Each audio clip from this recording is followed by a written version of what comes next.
سورہ طٰہٰ مکی دور کی صورت ہے۔ ہجرت حبشہ کے زمانے میں یا اس کے بعد نازل ہوئی۔ بہرحال یہ طے ہے کہ حضرت عمر رضی اللہ عنہ کے قبول اسلام سے پہلے یہ نازل ہو چکی تھی، اور ان کے قبول اسلام کا واقعہ کچھ ایسے ہے کہ وہ پیارے نبی صلی اللہ علیہ وسلم کو قتل کرنے کی نیت سے نکلے، معاذ اللہ۔ تو راستے میں ایک شخص نے ان سے کہا کہ پہلے اپنے گھر کی خبر لو، تمہاری اپنی بہن اور بہنوئی اس نئے دین میں داخل ہو چکے ہیں۔ یہ سن کر حضرت عمر رضی اللہ عنہ سیدھے بہن کے گھر پہنچے۔ وہاں ان کی بہن حضرت فاطمہ بنت خطاب رضی اللہ عنہا اور ان کے بہنوئی سعید بن زید رضی اللہ عنہ بیٹھے ہوئے حضرت خباب بن ارد رضی اللہ عنہ سے ایک صحیفے کی تعلیم حاصل کر رہے تھے۔ حضرت عمر رضی اللہ عنہ کے آتے ہی ان کی بہن نے صحیفہ فوراً چھپا لیا، مگر وہ ان کے پڑھنے کی آواز سن چکے تھے۔ انہوں نے پہلے کچھ پوچھ گچھ کی، اس کے بعد بہنوئی پر پل پڑے، مارنا شروع کر دیا۔ بہن نے بچانا چاہا تو انہیں بھی مارا، یہاں تک کہ ان کا سر پھٹ گیا۔ آخرکار بہن اور بہنوئی دونوں نے کہا، ہاں ہم مسلمان ہو چکے ہیں، تم سے جو ہو سکے کر لو۔ حضرت عمر رضی اللہ عنہ اپنی بہن کا خون بہتا دیکھ کر پشیمان ہو گئے اور کہنے لگے، اچھا مجھے بھی وہ چیز دکھاؤ جو تم پڑھ رہے تھے۔ بہن نے پہلے قسم لی کہ وہ اسے پھاڑیں گے نہیں، پھر کہا جب تک تم غسل نہ کر لو اس پاک صحیفے کو ہاتھ نہیں لگا سکتے۔ حضرت عمر رضی اللہ عنہ نے غسل کیا اور پھر وہ صحیفہ لے کر پڑھنا شروع کیا۔ اس میں یہی سورہ طٰہٰ لکھی ہوئی تھی۔ پڑھتے پڑھتے یک لخت ان کی زبان سے نکلا، کیا خوب کلام ہے۔ یہ سنتے ہی حضرت خباب بن ارد رضی اللہ عنہ جو ان کی آہٹ پاتے ہی چھپ گئے تھے، باہر آ گئے اور کہنے لگے، بخدا مجھے توقع ہے کہ اللہ تم سے اپنے نبی کی دعوت پھیلانے میں بڑی خدمت لے گا۔ کل ہی میں نے نبی صلی اللہ علیہ وسلم کو یہ فرماتے سنا ہے کہ خدایا ابو الحکم بن حشام یعنی ابو جہل یا عمر بن خطاب دونوں میں سے کسی کو اسلام کا حامی بنا دے، بس اے عمر اللہ کی طرف چلو، اللہ کی طرف چلو۔ اس فکرے نے رہی صحیح کسر پوری کر دی، اور اسی وقت حضرت خباب رضی اللہ عنہ کے ساتھ جا کر حضرت عمر رضی اللہ عنہ نے نبی صلی اللہ علیہ وسلم کی خدمت میں اسلام قبول کر لیا۔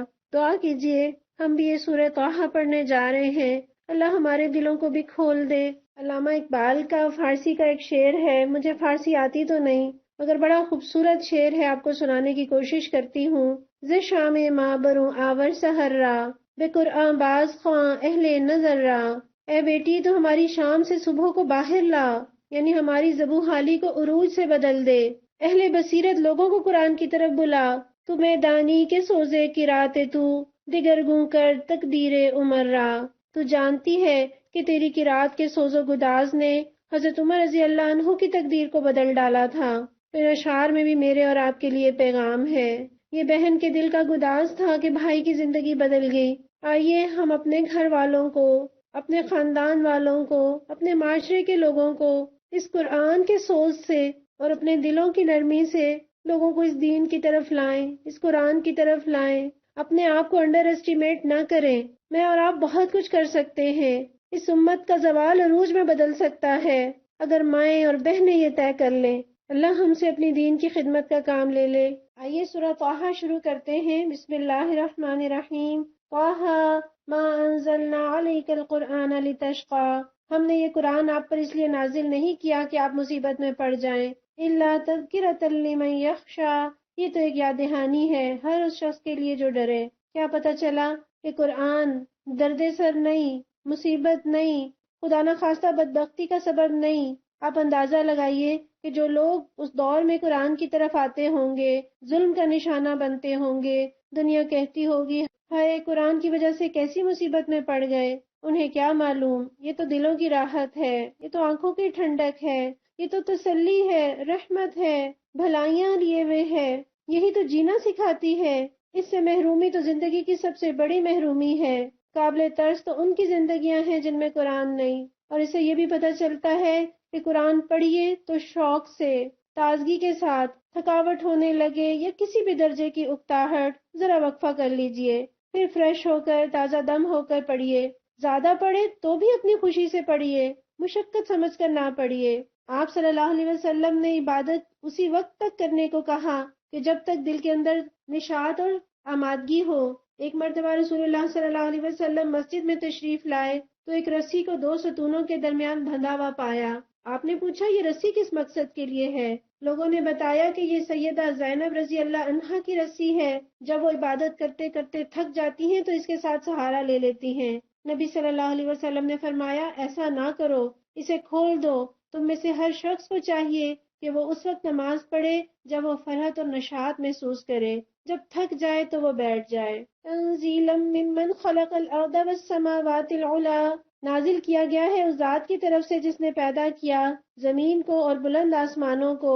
الرحمن علی العرش استوى، وہ رحمان کائنات کے تخت سلطنت پر جلوہ فرما ہے۔ لہ ما فی السماوات وما فی الارض وما بینہما وما تحت الثری، مالک ہے ان سب چیزوں کا جو آسمان اور زمین میں ہے اور جو زمین اور آسمان کے درمیان ہے اور جو مٹی کے نیچے ہیں۔ وَإِن تَجْهَرْ بِالْقَوْلِ فَإِنَّهُ يَعْلَمُ السِّرَّ وَأَخْفَى، آپ چاہے اپنی بات پکار کر کہیں، وہ تو چپکے سے کہی بھی بات بلکہ اس سے مخفی تر بات بھی جانتا ہے۔ اللہ لا الہ الا ہو لہ الاسماء الحسنی، وہ اللہ ہے، اس کے سوا کوئی خدا نہیں، اس کے لیے بہترین نام ہے۔ یہاں تحت ثرا میں جو لفظ آیا ثرا، یہ گیلی مٹی کو کہتے ہیں جو زمین کی تہوں میں ہوتی ہے، اور یہ لفظ ثریا کے اپوزٹ ہے۔ ثریا کہتے ہیں کہکشاں کو جو انتہائی بلندی پر ہوتی ہے، اور ثرا سے مراد انتہائی پستی یا گہرائی۔ گویا اس آیت میں اللہ تعالیٰ نے 4 باتوں کا ذکر کیا ہے، ایک آسمان اور ان میں رہنے والی مخلوق، دوسرے زمین اور اس پر رہنے والی مخلوق، تیسرے آسمانوں اور زمین کے درمیان کی مخلوق، اور چوتھے زمین کا اندرونی حصہ اور وہاں کی موجود مخلوق۔ ہر طرح کی مخلوق کا خالق اور مالک اللہ ہے، اور اس اللہ کے لیے بہترین نام ہے۔ پیارے نبی صلی اللہ علیہ وسلم فرماتے ہیں کہ اللہ تعالیٰ کے ایک کم 100 نام ہیں، جو شخص ان کو یاد کرے گا وہ جنت میں داخل ہوگا۔ انشاءاللہ تعالیٰ ٹارگٹ کر لیجئے، اللہ کے ناموں کو خود بھی یاد کرنا ہے اور بچوں کو بھی یاد کرانا ہے۔ وَهَلْ أَتَاكَ حَدِيثُ مُوسَىٰ، اور آپ کو کچھ موسیٰ علیہ السلام کی خبر بھی پہنچی ہے۔ إِذْ رَأَىٰ نَارًا فَقَالَ لِأَهْلِهِ امْكُثُوا إِنِّي آنَسْتُ نَارًا لَعَلِّي آتِيكُم مِّنْهَا بِقَبَسٍ أَوْ أَجِدُ عَلَى النَّارِ هُدًى، جب انہوں نے ایک آگ دیکھی اور اپنے گھر والوں سے کہا ذرا ٹھہرو، میں نے ایک آگ دیکھی ہے، شاید کہ تمہارے لیے ایک آدھ انگارہ لے آؤں یا اس آگ پر مجھے راستے کے متعلق کوئی رہنمائی مل جائے۔ یہاں سے حضرت موسیٰ علیہ السلام کی کہانی شروع ہوتی ہے، اور حضرت موسیٰ علیہ السلام حضور صلی اللہ علیہ وسلم سے پہلے وہی صاحب شریعت نبی تھے۔ جیسے جیسے انہیں مسائل پیش آئے، جیسے جیسے اللہ نے ان کی مدد فرمائی، ہر مرحلے میں نبی صلی اللہ علیہ وسلم کے لیے اور امت کے لیے رہنمائی موجود ہے۔ اور بنی اسرائیل نے قدم قدم پر جو ٹھوکریں کھائیں اور جس طرح ان کی اصلاح اور تربیت کے لیے اللہ تعالیٰ نے ہدایات دیں، وہ امت کے لیے درس عبرت ہے۔ اس لیے اسے پرانے دور کی کہانی نہ سمجھیں، اس میں ہم اپنے آج کے لیے رہنمائی لیں۔ اور یہاں قصہ اس جگہ سے شروع کیا جا رہا ہے جب حضرت موسیٰ علیہ السلام مدین میں شعیب علیہ السلام کے پاس 8-10 سال رہنے کے بعد اور ان کی بیٹی کے ساتھ نکاح کے بعد واپس اپنے آبائی وطن کی طرف نکلے، اور دوران سفر رات آ گئی، شدید سردی کا موسم تھا، گھر والے بھی ساتھ تھے، سخت اندھیرا تھا، راستہ بھی سجھائی نہیں دے رہا تھا۔ ایسے میں کہیں دور سے آگ نظر آئی تو یہ اس بات کی علامت تھی کہ وہاں کوئی آدمی ہوگا۔ چنانچہ آپ اپنے گھر والوں سے کہتے ہیں کہ تم رکو، میں تمہارے لیے کوئی انگارہ لے آؤں تاکہ تم لوگ تاپ سکو یا کوئی رہنمائی مل جائے۔ تو دیکھیے کس قدر اپنے گھر والوں کی ضرورتوں کا خیال ہے۔ یہ نہیں کہا کہ میں تو بیگم یہاں بیٹھا ہوں، جاؤ جا کر سودا لے آؤ۔ فلما اتاہا نودی یا موسیٰ، وہاں پہنچے تو پکارا گیا اے موسیٰ، انی انا ربک فاخلع نعلیک، بے شک میں ہی تیرا رب ہوں، جوتیاں اتار دے، انک بالوادی المقدس طویٰ، اور تو وادی مقدس طویٰ میں ہے۔ حضرت موسیٰ علیہ السلام کی قسمت دیکھیے، سردی میں حرارت کے لیے انگارہ لینے گئے، اللہ نے ایمان کو گرمانے کا بندوبست کر دیا۔ معلوم کرنے گئے تھے دنیا کا راستہ، مل گیا عقبہ کا راستہ۔ اور یہاں جو یہ ذکر ہے کہ جوتیاں اتار دے، اس سے پتہ چلتا ہے کہ یہ ادب اور احترام کا تقاضا ہے۔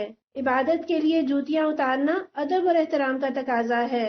گو ضرورتاً جوتے پہن کر بھی نماز ادا کی جا سکتی ہے اگر آپ کہیں میدان میں، سڑک پر، پتھروں پر نماز ادا کر رہے ہوں، لیکن مسجد کے احترام میں جوتیاں اتارنا اسی طرح ضروری ہے جیسے مسجد میں داخلے کے لیے طہارت کا اہتمام کرنا۔ اور یہ اللہ تعالیٰ نے اس کو مقدس وادی قرار دیا۔ ویسے تو زمین کے کسی ٹکڑے پر کوئی فضیلت حاصل نہیں، الا یہ کہ کسی جگہ کو اللہ کے ساتھ کوئی خاص نسبت ہو جائے، جیسے حرم مکہ اور حرم مدینہ۔ وَأَنَا اخْتَرْتُكَ فَاسْتَمِعْ لِمَا يُوحَىٰ، اور میں نے تجھے چن لیا، سن جو کچھ وحی کیا جاتا ہے۔ اِنَّنِي أَنَا اللَّهُ لَا إِلَٰهَ إِلَّا أَنَا فَاعْبُدْنِي، میں ہی اللہ ہوں، میرے سوا کوئی خدا نہیں، بس میری بندگی کرو۔ وَأَقِمِ الصَّلَاةَ لِذِكْرِي، اور میری یاد کے لیے نماز قائم کرو۔ یہاں حضرت موسیٰ علیہ السلام کے چنے جانے کا ذکر ہے، اور ہم بھی بار بار اللہ سے دعا کرتے ہیں کہ اللہ ہمیں اپنے دین کی خدمت کے لیے چن لے۔ اور جب کوئی چنا جاتا ہے تو اسے کیا کرنا ہوتا ہے؟ آیت میں دیکھیے، فَاسْتَمِعْ لِمَا يُوحَىٰ، قرآن کو غور سے سنیے، جو رب کے احکامات ہیں ان پر کان لگا دیجیے۔ اور پھر اللہ نے فرمایا، وَأَقِمِ الصَّلَاةَ لِذِكْرِي، میری یاد کے لیے نماز قائم کرو۔ گویا اللہ کی یاد کا بہترین طریقہ نماز ہے، اور جس کو نماز میں اللہ یاد نہ آئے اس کو کب یاد آئے گا؟ اللہ کرے ہماری نمازیں بھولی ہوئی چیزیں یاد کرنے کی بجائے اللہ کی یاد کا ذریعہ بن جائیں۔ اور پیارے نبی صلی اللہ علیہ وسلم فرماتے ہیں، جب کوئی نماز کے وقت سویا رہ جائے یا نماز پڑھنا بھول جائے تو اسے چاہیے کہ جب یاد آئے تو نماز پڑھ لے، اس لیے کہ اللہ تعالیٰ فرماتے ہیں وَأَقِمِ الصَّلَاةَ لِذِكْرِي، اور میری یاد کے لیے نماز قائم کر۔ اور ایک اور موقع پر آپ نے فرمایا، جو شخص نماز بھول جائے یا سو جائے تو اس کا کفارہ یہ ہے کہ اسے اسی وقت پڑھ لے جب اسے یاد آئے، بس اس کا یہی کفارہ ہے۔ ان الساعۃ آتیۃ اکاد اخفیھا لتجزا کل نفس بما تسعی، قیامت کی گھڑی ضرور آنے والی ہے، میں اس کا وقت مخفی رکھنا چاہتا ہوں تاکہ ہر متنفس اپنی صحیح کے مطابق بدلہ پائے۔ فلا يصدنک عنہا من لا یؤمن بها واتبع هواه فتردی، بس کوئی ایسا شخص جو اس پر ایمان نہیں لاتا اور اپنی خواہش نفس کا بندہ بن گیا ہے، تجھے اس گھڑی کی فکر سے نہ روک دے، ورنہ تو ہلاکت میں پڑ جائے گا۔ وما تلک بیمینک یا موسیٰ، اور اے موسیٰ یہ تیرے ہاتھ میں کیا ہے؟ قال ہی عصای اتوکأ علیہا واہش بہا علی غنمی ولی فیہا مآرب اخری، موسیٰ علیہ السلام نے جواب دیا، یہ میری لاٹھی ہے، اس پر ٹیک لگا کر چلتا ہوں، اس سے اپنی بکریوں کے لیے پتے جھاڑتا ہوں، اور بھی بہت سے کام ہیں جو اس سے لیتا ہوں۔ اب یہاں جو اللہ تعالیٰ پوچھ رہے ہیں کہ یہ آپ کے ہاتھ میں کیا ہے، ایسا نہیں کہ اللہ کو معلوم نہیں، اللہ تعالیٰ دراصل احساس دلانا چاہتے ہیں، یقین دلانا چاہتے ہیں کہ اس وقت جو چیز ہاتھ میں ہے وہ لاٹھی ہے، کیونکہ اب اس کی حیت بدلنے والی تھی۔ اور حضرت موسیٰ علیہ السلام کا جواب دیکھیے، ویسے تو اتنی بات کافی تھی کہ یہ میری لاٹھی ہے، لیکن لمبا جواب دیتے ہیں، کیوں؟ اس لیے کہ اللہ سے باتیں کرتے ہوئے لذت آ رہی ہے، مزہ آ رہا ہے، چاہتے ہیں کہ ملاقات لمبی ہو جائے، تو تفصیل سے جواب دیتے ہیں۔ یہ تو موسیٰ علیہ السلام کا شوق ملاقات ہے، شوق کلام ہے۔ ہماری ملاقات اللہ سے کب ہوتی ہے؟ جب ہم نماز پڑھتے ہیں، تو اس میں ہم کتنے شوق سے کتنی لمبی قرات کرتے ہیں، یہ مجھے اور آپ کو اپنا جائزہ لینے کی ضرورت ہے۔ قال القھا یا موسیٰ، فرمایا پھینک دے اس کو موسیٰ، یعنی جب بتایا کہ میری یہ چھڑی بڑے کام کی ہے، میرا اس کے بغیر گزارا نہیں، میں اس سے بہت سارے کام لیتا ہوں، اللہ نے کہا پھینک دے۔ اندازہ لگائیے کہ حضرت موسیٰ علیہ السلام نے کیا جواب دیا ہوگا کہ نہیں نہیں اے اللہ، یہ تو میرے بڑے کام کی ہے۔ فالقاها، انہوں نے پھینک دیا۔ فاذا هي حية تسعى، اور یکایک وہ ایک سانپ تھی جو دوڑ رہا تھا۔ شکر ہے نا، پھینک دیا۔ جس چیز کو اللہ تعالیٰ کہتے ہیں پھینک دو، چھوڑ دو، نہ کرو، وہ ہمارے لیے نقصان دہ ہوتی ہے، بظاہر بڑے کام کی چیز ہوگی، تو اللہ کے حکموں پر اعتماد کرنا سیکھیں۔ قال خذها ولا تخف، فرمایا پکڑ لے اس کو اور ڈر نہیں۔ سنعيدها سيرتها الاولى، ہم اسے پھر ویسا ہی کر دیں گے جیسی یہ تھی۔ یعنی جب وہ سانپ بن گئی تو اللہ نے کہا اسے پکڑ لے، یعنی ہمیں اللہ کے احکامات بظاہر یہی نظر آ رہے ہوتے ہیں کہ بڑے مشکل ہیں، اس سے تو ہم مصیبت میں پڑ جائیں گے اور پتہ نہیں ہمارا بنے گا کیا۔ وہ نظر سانپ آ رہے ہوتے ہیں لیکن وہ سانپ ہوتے نہیں، وہ تو دراصل وہ چیز ہوتی ہے جو ہمارے بڑے کام کی ہوتی ہے۔ تو اللہ کے حکموں کے معاملے میں نا عقل استعمال نہیں کرنی، اللہ پر اعتماد کرنا سیکھیں، اس کے حکموں پر اعتماد کرنا سیکھیں۔ اور یہاں پہلا حکم نسبتاً آسان تھا کہ پھینک دے، چلو پھینک دیا۔ دوسرا حکم تو مشکل تھا نا، وہ چیز پکڑنا جو معاشرے کو قبول نہیں، جس کے ساتھ لوگوں کا ڈر وابستہ ہے، خوف وابستہ ہے، اسے تھامنا، اللہ کے وعدوں پر یقین کرتے ہوئے۔ اللہ ہمیں ایسا بنا دے۔ وَاضْمُمْ يَدَكَ إِلَىٰ جَنَاحِكَ تَخْرُجْ بَيْضَاءَ مِنْ غَيْرِ سُوءٍ آيَةً أُخْرَىٰ لِنُرِيَكَ مِنْ آيَاتِنَا الْكُبْرَىٰ، اور ذرا اپنا ہاتھ اپنی بغل میں دبا، چمکتا ہوا نکلے گا بغیر کسی تکلیف کے، یہ دوسری نشانی ہے، اس لیے کہ ہم تجھے اپنی بڑی نشانیاں دکھانے والے ہیں۔ اذهب إلى فرعون إنه طغى، اب تو فرعون کے پاس جا، وہ سرکش ہو گیا ہے۔ لاٹھی کا سانپ بننا اور ہاتھ کا چمکنا بغیر کسی تکلیف کے، ان دونوں میں کیا نسبت ہے؟ یہ کہ ایمان، امید اور خوف کے درمیان ہے، اور اللہ تعالیٰ نے یہ نشانیاں انہیں عطا کی اس لیے کہ وہ فرعون کے پاس جانا ہے اور اس کو دعوت دینی ہے، تو دعوت دینے کے لیے دلیل کا پاس ہونا ضروری ہے، اللہ کی نشانیوں کا پاس ہونا ضروری ہے۔ تو میرے اور آپ کے پاس اللہ کی نشانی کون سی ہے؟ یہ قرآن۔ اسے تھامیے اور دعوت دیجیے، اور ایلیٹ کلاس کو بھی دعوت دیجیے۔ یہاں فرعون کا ذکر ہے، جن جن کا معاصر طبقے میں اثر و رسوخ ہے، ضرور یہ کام کریں۔ ہر ایک کو قرآن کی ضرورت ہے، ہر ایک کو ہدایت کی ضرورت ہے۔ ہم میں سے ہر ایک اپنے حصے کا کام کرے، اور ہر ایک اپنی اپروچ میں جہاں تک اس کی پہنچ ہے وہاں دین کی دعوت کا کام کرے۔ اللہ ہمارے لیے آسانی فرمائے۔ قال رب اشرح لی صدری، موسیٰ علیہ السلام نے عرض کیا پروردگار میرا سینہ کھول دے، ویسر لی امری، اور میرے کام کو میرے لیے آسان کر دے، واحلل عقدۃ من لسانی، اور میری زبان کی گرہ سلجھا دے، یفقہوا قولی، تاکہ لوگ میری بات سمجھ سکیں۔ یہاں دیکھیے کہ سفر شروع ہو رہا ہے۔ آغاز میں اللہ تعالیٰ نے دعا سکھا دی، گویا یہ سفر دعاؤں کے بغیر طے نہیں ہوتا۔ اور دنیا میں تو لوگ لیڈری کے خواہش مند ہوتے ہیں، لیکن مومن ذمہ داری ملنے پر تڑپ اٹھتا ہے کہ وہ کیسے اس کا حق ادا کر پائے گا، کہیں اسے کوئی کوتاہی نہ ہو جائے، تو وہ رب سے دعائیں کرنے لگتا ہے۔ رب اشرح لی صدری، پروردگار میرا سینہ کھول دے۔ ذمہ داری پر سینہ بھنجتا ہے، ہائے کیسے ہوگا، کیسے کریں گے؟ تو وہی دل میں ہمت ڈالتا ہے، شرح صدر عطا کرتا ہے۔ اور آپ دعوت جم کر دے نہیں سکتے جب تک آپ جو بات کہنے جا رہے ہیں اس پر آپ کا دل پوری طرح مطمئن نہ ہو۔ پھر حالات کی آسانی کی دعا کہ اللہ ہر مشکل کو آسان کر سکتا ہے، وہ اپنا فضل کر دے اور راستے کی رکاوٹیں دور ہو جائیں۔ پھر کہتے ہیں کہ اللہ میری زبان کی گرہ کھول دے۔ آپ دعوت کی صداقت کے قائل بھی ہیں، معاشرے کی بے راہ روی پر تڑپتے بھی ہیں، اصلاح کرنا چاہتے ہیں، مگر زبان ساتھ نہیں دیتی۔ کیسے کہوں؟ اللہ تو زبان کی گرہ کھول دے۔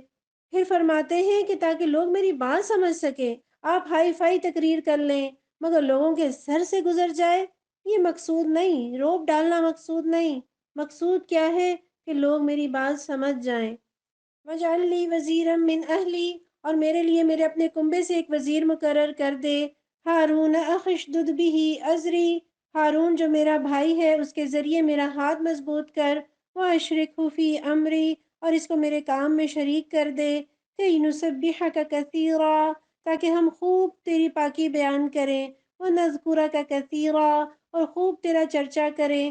إِنَّكَ كُنتَ بِنَا بَصِيرًا، اور تو ہمیشہ ہمارے حال پر نگران رہا ہے۔ قَالَ قَدْ أُوتِيتَ سُؤْلَكَ يَا مُوسَىٰ، فرمایا دیا گیا جو تو نے مانگا اے موسیٰ۔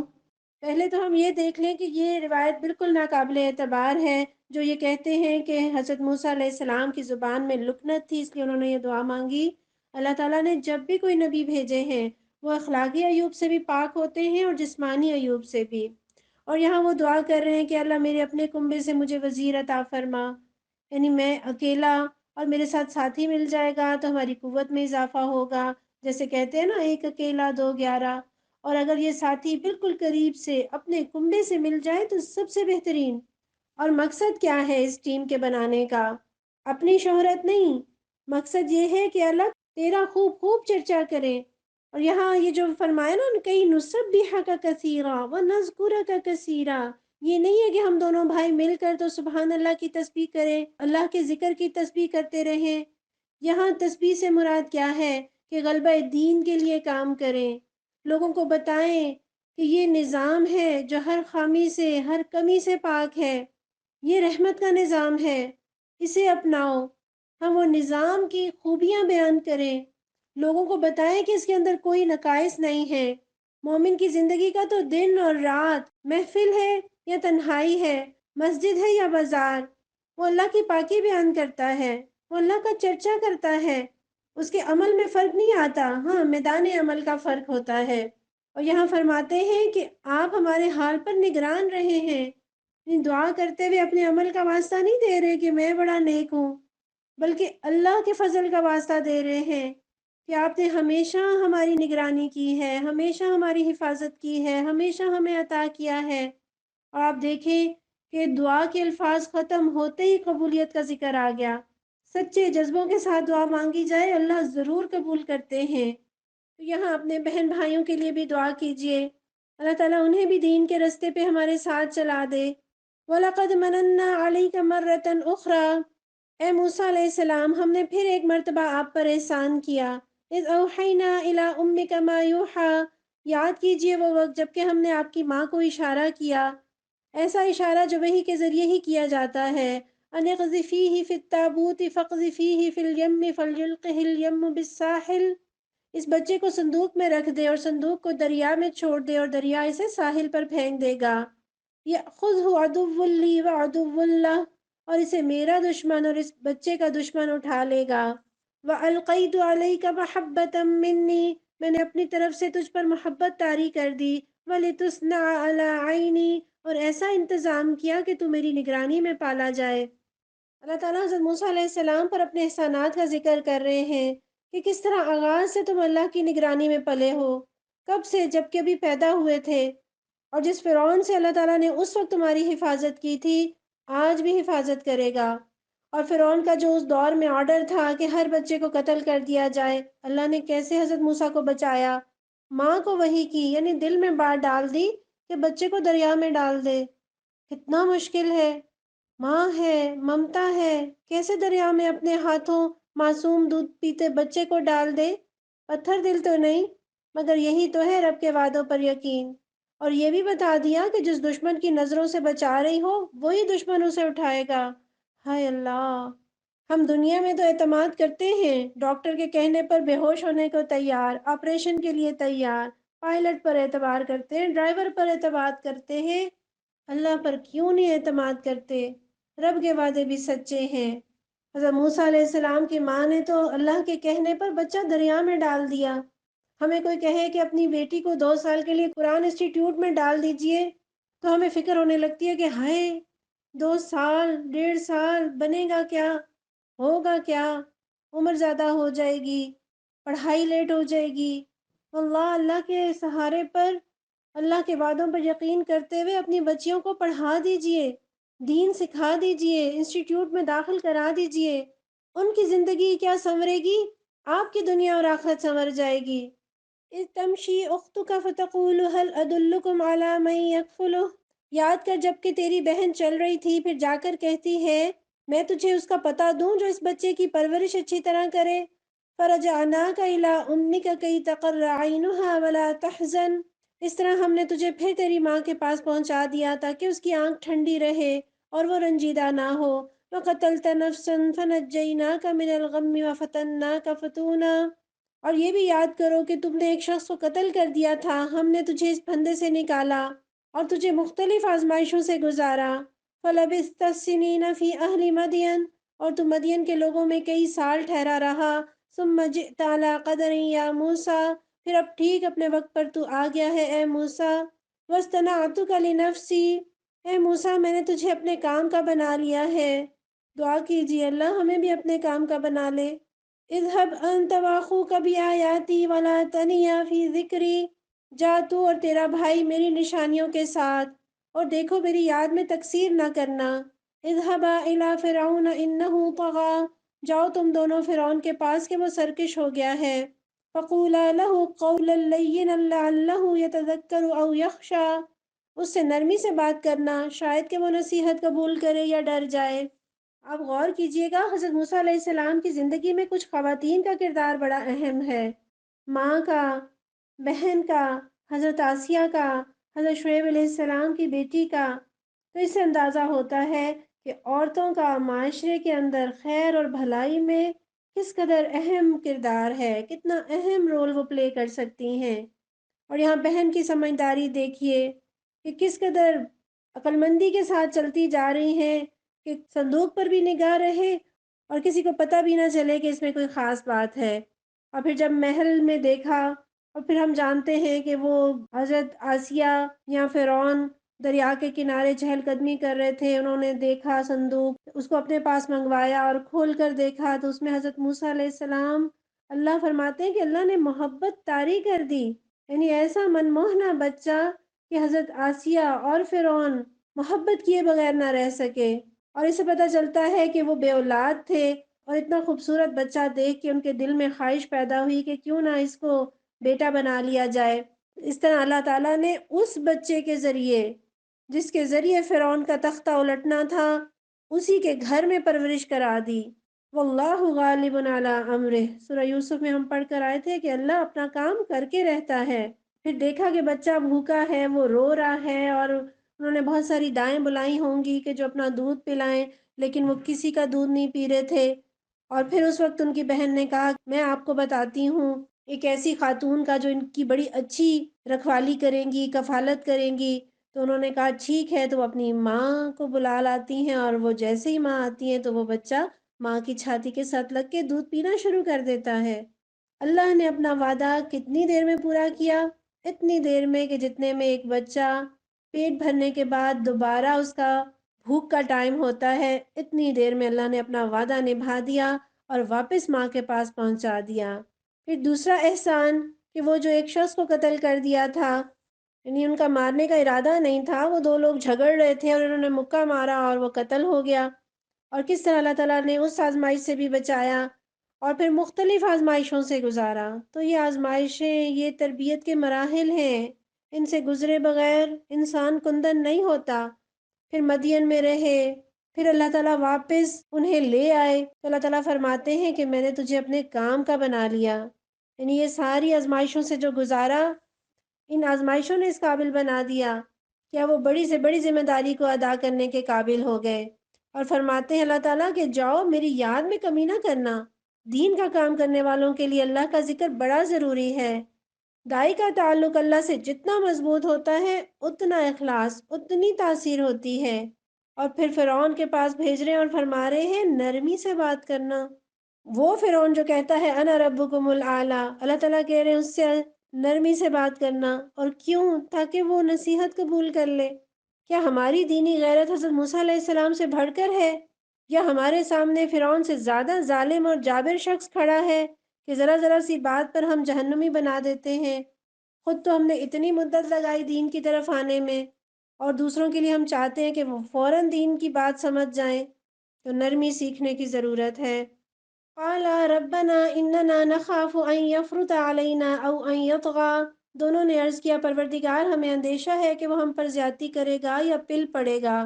قال لا تخافا انني معكما اسمع وارى، فرمایا ڈرو مت، میں تمہارے ساتھ ہوں، سب کچھ سن رہا ہوں اور دیکھ رہا ہوں۔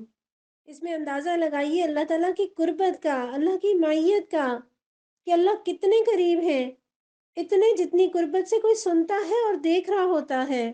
تو ڈرنے کی ضرورت نہیں۔ کیا ڈر ہے اگر ساری خدائی ہے مخالف؟ کافی ہے اگر ایک خدا میرے لیے ہے۔ فَأْتِيَاهُ فَقُولَا إِنَّا رَسُولَا رَبِّكَ فَأَرْسِلْ مَعَنَا بَنِي إِسْرَائِيل، جاؤ اس کے پاس اور کہو ہم تیرے رب کے فرستادے ہیں، بنی اسرائیل کو ہمارے ساتھ جانے کے لیے چھوڑ دے۔ وَلَا تُعَذِّبْهُمْ، اور ان کو تکلیف نہ دے۔ قَدْ جِئْنَاكَ بِآيَةٍ مِّن رَّبِّكَ، ہم تیرے پاس تیرے رب کی نشانی لے کر آئے ہیں۔ وَالسَّلَامُ عَلَىٰ مَنِ اتَّبَعَ الْهُدَىٰ، اور سلامتی ہے اس کے لیے جو راہ راست کی پیروی کرے۔ اِنَّا قَدْ أُوحِيَ إِلَيْنَا أَنَّ الْعَذَابَ عَلَىٰ مَنْ كَذَّبَ وَتَوَلَّىٰ، ہم کو وحی سے بتایا گیا ہے کہ عذاب ہے اس کے لیے جو جھٹلائے اور منہ موڑے۔ قَالَ فَمَن رَّبُّكُمَا يَا مُوسَىٰ، فرعون نے کہا اچھا تو پھر تم دونوں کا رب کون ہے اے موسیٰ؟ قَالَ رَبُّنَا الَّذِي أَعْطَىٰ كُلَّ شَيْءٍ خَلَقَهُ ثُمَّ هَدَىٰ، موسیٰ علیہ السلام نے جواب دیا ہمارا رب وہ ہے جس نے ہر چیز کو اس کی ساکھ بخشی، پھر اس کو راستہ بتایا۔ فرعون تو اپنے آپ کو رب کہلاتا تھا، اس لیے اس نے پوچھا کہ تمہارا رب کون ہے، اور حضرت موسیٰ علیہ السلام نے کتنا اچھا جواب دیا کہ میرا رب وہ ہے جس نے ہر چیز کو ساخت عطا کی، ہر چیز کو ایک خاص ساخت عطا کی، پھر اسے طریقہ بھی سمجھا دیا۔ یعنی اس نے مچھلی پیدا کی تو اسے پانی میں تیرنا بھی سکھا دیا، پرندے پیدا کیے تو انہیں اڑنا بھی سکھا دیا، اور اللہ نے ہر ایک کو وہ خاص شکل و صورت عطا کی جیسی اس کے لیے مناسب تھی۔ قَالَ فَمَا بَالُ الْقُرُونِ الْأُولَىٰ، فرعون بولا اور پہلے جو نسلیں گزر چکی ہیں ان کی پھر کیا حالت تھی؟ فرعون کا یہ سوال تو سراسر شرارت پر مبنی تھا، وہ دراصل عوام کو حضرت موسیٰ کے خلاف بھڑکانا چاہ رہا تھا۔ یعنی اس کے سوال کا مقصد یہ تھا کہ اگر صورتحال یہی ہے کہ جو دعوت تم لے کر آئے ہو اس کے ماننے والوں کے لیے امن اور سلامتی ہے، اور جو دعوت پر ایمان نہیں لائیں گے ان کے لیے دردناک سزا ہوگی، تو بتاؤ ہمارے باپ دادا جو فوت ہو چکے ہیں وہ کس حال میں ہیں؟ تو اگر موسیٰ علیہ السلام یہ جواب دیتے کہ وہ سارے گمراہ تھے، وہ تو سارے دوزخی ہیں، جواب ہو سکتا ہے صحیح ہوتا، لیکن سارے درباری غصے سے بھڑک اٹھتے اور فرعون اپنے مقصد میں کامیاب ہو جاتا۔ لیکن حضرت موسیٰ علیہ السلام کا جواب دیکھیے کتنا حکیمانہ ہے۔ قال علمها عند ربی فی کتاب، موسیٰ علیہ السلام نے فرمایا اس کا علم میرے رب کے پاس ایک نوشتے میں محفوظ ہے۔ لا یضل ربی ولا ینسا، میرا رب نہ چوکتا ہے نہ بھولتا ہے۔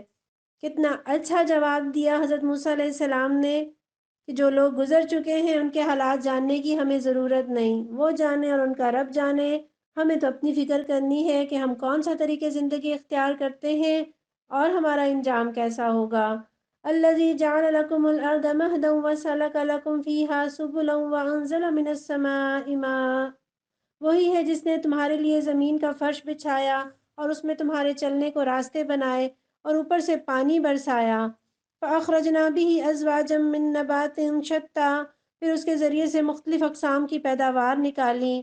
کُلُوا وَارْعَوْا أَنْعَامَكُمْ، کھاؤ اور اپنے جانوروں کو بھی چراؤ۔ إِنَّ فِي ذَلِكَ لَآيَاتٍ لِّأُولِي النُّهَىٰ، یقیناً اس میں بہت سی نشانیاں ہیں عقل رکھنے والوں کے لیے۔ منہا خلقناکم وفیہا نعیدکم ومنہا نخرجکم تارۃ اخری، اسی زمین سے ہم نے تمہیں پیدا کیا، اسی میں ہم تمہیں واپس لے کر جائیں گے اور اسی سے تم کو دوبارہ نکالیں گے۔ مٹی سے بنے ہیں، مٹی میں جانا ہے، پھر اکڑ کیسی؟ وَلَقَدْ أَرَيْنَاهُ آيَاتِنَا كُلَّهَا فَكَذَّبَ وَأَبَىٰ، ہم نے فرعون کو اپنی ساری ہی نشانیاں دکھائیں مگر وہ جھٹلائے چلا گیا اور نہ مانا۔ اللہ ہمیں ماننے والوں میں شامل کر دے۔ قال اجئتنا لتخرجنا من ارضنا بسحرك یا موسیٰ، کہنے لگا اے موسیٰ کیا تو ہمارے پاس اس لیے آیا ہے کہ اپنے جادو کے زور سے ہم کو ہمارے ملک سے باہر نکال دے؟ فَلَنَأْتِيَنَّكَ بِسِحْرٍ مِّثْلِهِ فَاجْعَلْ بَيْنَنَا وَبَيْنَكَ مَوْعِدًا لَّا نُخْلِفُهُ نَحْنُ وَلَا أَنتَ مَكَانًا سُوًى، اچھا ہم بھی تیرے مقابلے میں ویسا ہی جادو لاتے ہیں، طے کر لے کب اور کہاں مقابلہ کرنا ہے، نہ ہم اس قرارداد سے پھریں گے نہ تو پھریو، کھلے میدان میں سامنے آ جا۔ یہاں جو وہ یہ الزام لگا رہے ہیں کہ جادو کے زور سے ہمیں ہمارے ملک سے نکال باہر کرے، یہ کس قدر بے بنیاد بات ہے۔ بھلا جادو کے زور سے بھی کوئی اتنا بڑا کام کر سکتا ہے؟ اگر ایسا ممکن ہوتا تو جادوگر نہ ملکوں کے حکمران بنے ہوتے۔ قال موعدکم یوم الزینۃ وان یحشر الناس ضحی، موسیٰ علیہ السلام نے فرمایا جشن کا دن طے ہوا اور دن چڑھے لوگ جمع ہوں۔ آپ دیکھیں کبھی کبھی اللہ تعالیٰ فاسقوں سے بھی اپنے دین کے کام لے لیتا ہے۔ حضرت موسیٰ علیہ السلام کے پاس تو نہ وہ وسائل تھے کہ وہ اتنے زیادہ لوگوں کو جمع کرتے اور انہیں حق کا پیغام دیتے، اللہ نے دشمنوں سے یہ کام لے لیا، اور پیارے نبی کے دور میں بھی ایسا ہی ہوا، اور یہ کوئی بڑی بات نہیں کہ دشمنوں کے بلنڈر سے اسلام پھیلے، اللہ دشمنوں کو اسلام پھیلانے کا سبب بنا دے، اللہ کے لیے کچھ مشکل نہیں۔ فَتَوَلَّىٰ فِرْعَوْنُ فَجَمَعَ كَيْدَهُ ثُمَّ أَتَىٰ، فرعون نے پلٹ کر اپنے سارے ہتھ کنڈے جمع کیے اور مقابلے پر آ گیا۔ قال لهم موسى ويلكم لا تفتروا على الله كذبا، موسیٰ علیہ السلام نے عین موقع پر گروہ مقابل کو مخاطب کر کے کہا شامت کے مارو، اللہ پر جھوٹی تہمتیں نہ باندھو، فَيُسْحِتَكُمْ بِعَذَابٍ، ورنہ وہ ایک سخت عذاب سے تمہارا ستیہ ناش کر دے گا۔ وَقَدْ خَابَ مَنِ افْتَرَىٰ، جھوٹ جس نے بھی گھڑا وہ نامراد ہوا۔ فَتَنَازَعُوا أَمْرَهُمْ بَيْنَهُمْ وَأَسَرُّوا النَّجْوَىٰ، یہ سن کر ان کے درمیان اختلاف رائے ہو گیا اور وہ چپکے چپکے باہم مشورہ کرنے لگے۔ قالوا ان هذان لساحران يريدان ان يخرجاكم من ارضكم بسحرهما ويذهبا بطريقتكم المثلى، آخرکار کچھ لوگوں نے کہا یہ دونوں تو محض جادوگر ہیں، ان کا مقصد یہ ہے کہ اپنے جادو کے زور سے تم کو تمہاری زمین سے بے دخل کر دے اور تمہارے مثالی طریقے زندگی کا خاتمہ کر دے۔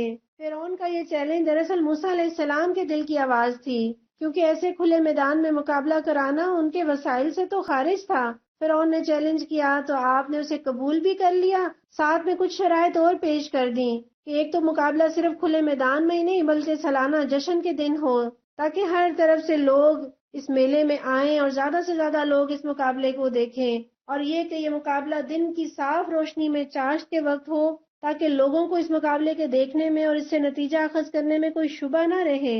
اب چونکہ فرعون کی انا کا مسئلہ تھا، اس کے اقتدار میں رہنے یا نہ رہنے کا مسئلہ تھا، اس لیے اس نے اپنا سارا زور لگا دیا اور تمام ماہر جادوگروں کو جمع کر لیا، اور مقابلے سے پہلے حضرت موسیٰ علیہ السلام نے فرعونیوں کو پھر سے تنبیہ کی تو یقیناً اس موقع پر لوگ پریشان ہو گئے ہوں گے.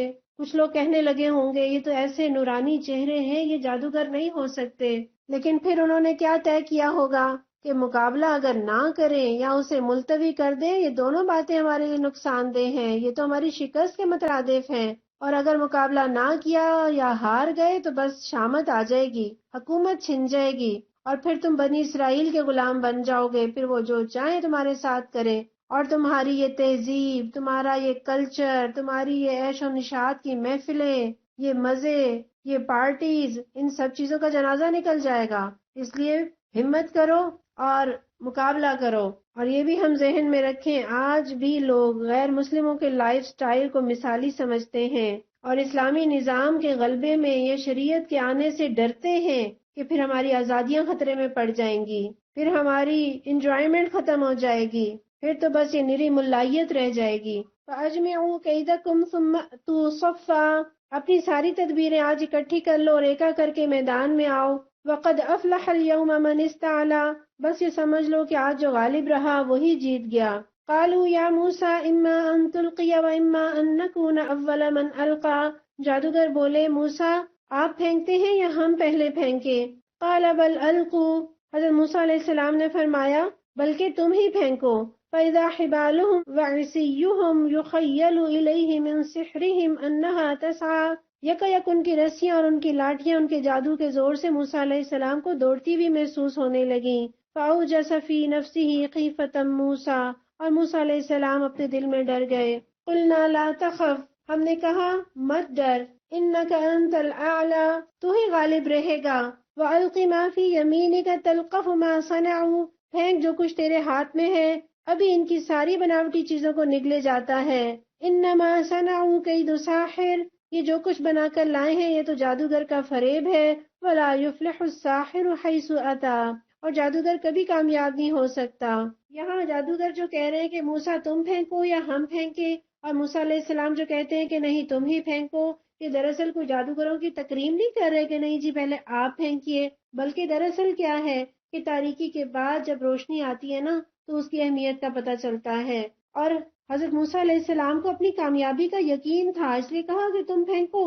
اور ہم دیکھتے ہیں نا ہر فریق کی خواہش ہوتی ہے کہ پہلے وہ اپنی دھاک بٹھا لے تاکہ دوسرے کا حوصلہ پست ہو جائے. جیسے اکثر کرکٹ میچ میں جو ٹیم ٹاس جیتتی ہے وہ پہلے بیٹنگ کرتی ہے، یعنی جادوگروں کی ایک چھپی ہوئی اندر کی خواہش بھی تھی کہ پہلے ہم پھینکنے کو تیار ہیں. تو حضرت موسیٰ علیہ السلام نے کہا کہ ہاں پھینکو. اور پھر جب وہ ساری رسیاں انہوں نے پھینکی، چونکہ انہیں معلوم تھا کہ حضرت موسیٰ علیہ السلام کا عصا اژدہا بن جاتا ہے، اسی لیے وہ یہی جادو بنا کر لائے. اور جب وہ ڈھیر ساری لاٹیاں سانپ بن کر دوڑتی ہوئی نظر آئیں تو موسیٰ علیہ السلام ڈر گئے. کیوں؟ اس لیے کہ وہ انسان تھے. لیکن یہ ڈر معمولی اور وقتی تھا اور اللہ تعالیٰ نے دل کو مضبوط کیا. پھر آپ دیکھتے ہیں کہ اللہ تعالیٰ فرماتے ہیں کہ تم یہ پھینکو جو کچھ تمہارے ہاتھ میں ہے، دیکھنا وہ ساری چیزوں کو نگل لے جائے گا. اس آیت کو بھی اپنے اوپر اپلائی کیجئے. ہمیں لگتا ہے کہ کفار کے پروپیگنڈے بہت زیادہ ہیں، بہت ساری کنفیوژنز وہ کریٹ کرتے ہیں، تو بھئی پیش کیجئے جو آپ کے پاس ہے. میرے اور آپ کے پاس قرآن ہے، اسے پیش کریں. ان کے سارے بناوٹی چیزوں کو یہ قرآن نگل جائے گا. ان کے ہر پروپیگنڈے کا جواب قرآن میں ہے. ضرورت اس بات کی ہے کہ ہم اس کا علم سیکھیں اور ہمارے اندر کانفیڈنس ہو اور ہم اعتماد کے ساتھ اس قرآن کو پیش کرنے والے ہوں، اور یہ یقین ہو کہ جادوگر کبھی کامیاب نہیں ہو سکتے، پروپیگنڈے کرنے والے کبھی کامیاب نہیں ہو سکتے، خواہ وہ کسی شان سے آئیں. فَأُلْقِيَ السَّحَرَةُ سُجَّدًا قَالُوا آمَنَّا بِرَبِّ هَارُونَ وَمُوسَىٰ، آخر کو یہی ہوا کہ سارے جادوگر سجدے میں گرا دیے گئے اور پکار اٹھے، مان لیا ہم نے ہارون اور موسیٰ علیہ السلام کے رب کو. یہاں انہوں نے نام کیوں لیا حضرت موسیٰ اور ہارون کا؟ اس لیے کہ فرعون بھی اپنے آپ کو رب کہتا تھا، تو وہ یہ بات کلیئر کر کے بتانا چاہ رہے ہیں کہ وہ حضرت موسیٰ کے رب پر ایمان لائے ہیں. اور چونکہ جادوگر اپنے فن سے واقف تھے، انہیں سمجھ آ گئی کہ حضرت موسیٰ جو پیش کر رہے ہیں وہ ہرگز جادو نہیں. قال آمنتم له قبل ان آذن لكم، فرعون نے کہا تم ایمان لے آئے قبل اس کے کہ میں تمہیں اس کی اجازت دیتا. یہ سارا ٹیے تو اس نے دیا تھا، محفل اس نے سجائی تھی، اس کی محفل میں اس کی اجازت کے بغیر کیسے بات ہو گئی؟ تو انسان کو چاہیے کہ وہ حق بات کہے خواہ وہ کہیں بھی ہو. إِنَّهُ لَكَبِيرُكُمُ الَّذِي عَلَّمَكُمُ السِّحْرَ، معلوم ہو گیا کہ یہ تمہارا گرو ہے جس نے تمہیں جادوگری سکھائی ہے۔ فَلَأُقَطِّعَنَّ أَيْدِيَكُمْ وَأَرْجُلَكُمْ مِنْ خِلَافٍ وَلَأُصَلِّبَنَّكُمْ فِي جُذُوعِ النَّخْلِ۔ اچھا، میں تمہارے ہاتھ پاؤں مخالف سمتوں سے کٹواتا ہوں اور کھجور کے تنوں پر تمہیں سولی دیتا ہوں۔ لیکن دلیل کا جواب دلیل سے دینے کی بجائے تشدد سے دے رہا ہے۔ وَلَتَعْلَمُنَّ أَيُّنَا أَشَدُّ عَذَابًا وَأَبْقَىٰ۔ پھر تمہیں پتہ چل جائے گا کہ ہم دونوں میں سے کس کا عذاب زیادہ سخت اور دیر پا ہے، یعنی میں تمہیں زیادہ سخت سزا دے سکتا ہوں یا موسیٰ۔ قَالُوا لَن نُؤْثِرَكَ عَلَىٰ مَا جَاءَنَا مِنَ الْبَيِّنَاتِ وَالَّذِي فَطَرَنَا فَاقْضِ مَا أَنتَ قَاضٍ۔ جادوگروں نے جواب دیا، قسم ہے اس ذات کی جس نے ہمیں پیدا کیا ہے، یہ ہرگز نہیں ہو سکتا کہ ہم روشن نشانیاں سامنے آ جانے کے بعد بھی صداقت پر تجھے ترجیح دیں۔ اللہ تعالیٰ ہمیں بھی ایسا ایمان دے۔ یہاں فرق دیکھیے ایمان اور کفر کا۔ جادوگر مقابلے سے پہلے فرعون کے سامنے جی حضور کہتے تھکتے نہ تھے، اور انعام ملنے کی التجا بھی کر رہے تھے، اور فرعون بھی ان کے ساتھ ایسے وعدے کر رہا تھا۔ لیکن جب ایمان لے آئے تو اسی جابر بادشاہ کے سامنے اکڑ کر اس جرأت سے بات کرتے ہیں کہ وہ سولی پر بھی چڑھا دے تو کوئی پرواہ نہیں۔ انما تقضی هذه الحیات الدنیا، تو جو کچھ کرنا چاہے کر لے، تو زیادہ سے زیادہ بس اسی دنیا کی زندگی کا فیصلہ کر سکتا ہے۔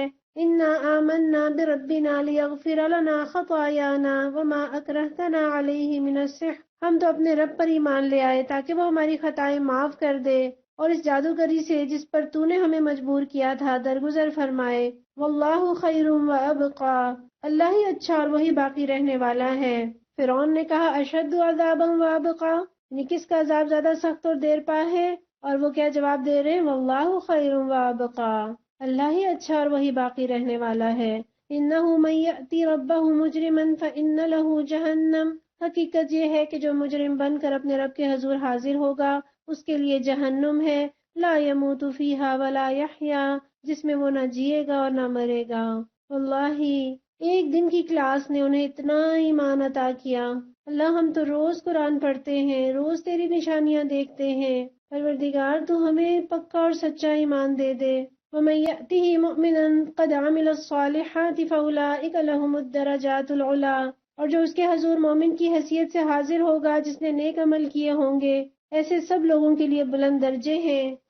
جنات عدن تجری من تحتها الانہار خالدین فیہا، جنتیں ہیں جن کے نیچے نہریں بہ رہی ہوں گی، ان میں وہ ہمیشہ رہیں گے۔ وذالک جزاء من تزکا، یہ جزا ہے اس شخص کی جو پاکیزگی اختیار کرے۔ وَلَقَدْ أَوْحَيْنَا إِلَىٰ مُوسَىٰ، ہم نے موسیٰ علیہ السلام پر وحی کی، ان اسری بعبادی فاضرب لهم طریقا فی البحر یبسا، کہ اب راتوں رات میرے بندوں کو لے کر چل پڑ اور ان کے لیے سمندر میں سوکھی سڑک بنا لے۔ لا تخاف درکا ولا تخشا، تجھے کسی تعاقب کا ذرا خوف نہ ہو اور نہ سمندر کے بیچ میں گزرتے ہوئے ڈر لگے۔ فَأَتْبَعَهُمْ فِرْعَوْنُ بِجُنُودِهِ فَغَشِيَهُمْ مِنَ الْيَمِّ مَا غَشِيَهُمْ، پیچھے سے فرعون اپنے لشکر لے کر پہنچا، پھر سمندر ان پر چھا گیا جیسا کہ چھا جانے کا حق تھا۔ وَأَضَلَّ فِرْعَوْنُ قَوْمَهُ وَمَا هَدَىٰ، فرعون نے اپنے قوم کو گمراہ ہی کیا، کوئی صحیح رہنمائی نہ کی۔ غور کیجئے، گمراہ اور نالائق لیڈر قوم کو بھی لے ڈوبتے ہیں، اور حکمرانوں کی اصل ذمہ داری قوم کی صحیح رہنمائی ہے۔ فرعون دنیا میں بھی غلط رہنمائی کر کے قوم کو سمندر میں غرق کرا دیا، قیامت کے دن بھی قوم کی رہنمائی کرتا ہوا جہنم میں جا داخل کرے گا۔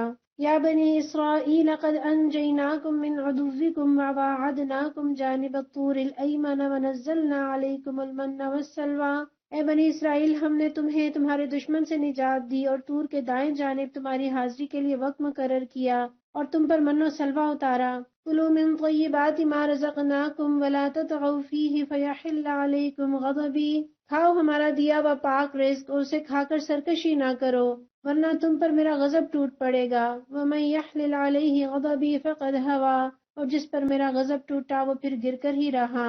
وانی لغفار لمن تاب وآمن وعمل صالحا ثم اہتدی، البتہ جو توبہ کر لے اور ایمان لائے اور نیک عمل کرے پھر سیدھا چلتا رہے، اس کے لیے میں بہت درگزر کرنے والا ہوں۔ یہاں نیک عمل اختیار کرنے کے بعد پھر سیدھا چلتے رہنے سے کیا مراد ہے کہ یعنی راہ راست پر ثابت قدم رہنا، پھر غلط رستے پہ نہ جا پڑنا۔